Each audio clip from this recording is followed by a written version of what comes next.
Les hostilités ont démarré quand j'ai viré le directeur technique Ndiarka Diagne par incompétence après 2 saisons passées au club.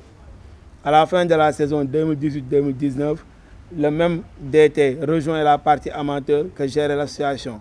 Donc l'association forme une requête pour que je continue à le payer, ce que j'ai refusé par principe. 1 mois plus tard, je reçois une demande d'emploi de Pape Mamadou Kébé, membre de l'association, dont j'ai refusé par le même motif.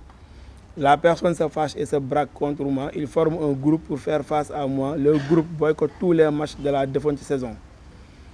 Donc une énième demande me parvient, celle du président Abdoulaye Sall, qui voulait que je lui achète un véhicule utilitaire pour accompagner l'équipe lors de ses déplacements. Je lui réponds par le silence. Et finalement, j'ai appris que son mentor politique lui a acheté un véhicule.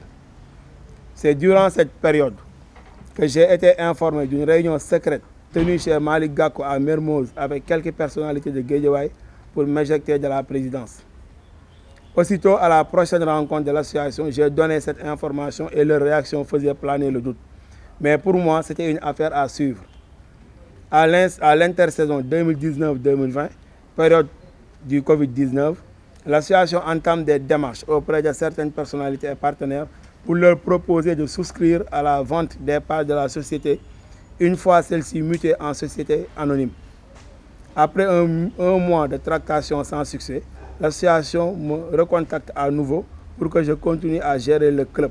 Les griefs qui m'ont été reprochés, refus de présenter l'état financier malgré plusieurs relances, je ne vois pas en quoi le compte de ma société avec mon seul apport personnel qui alimente le compte pourrait intéresser l'association à quelle fin. La rétention d'informations concernant l'affaire du journaliste Betila que j'avais fait faire venir du Bénin.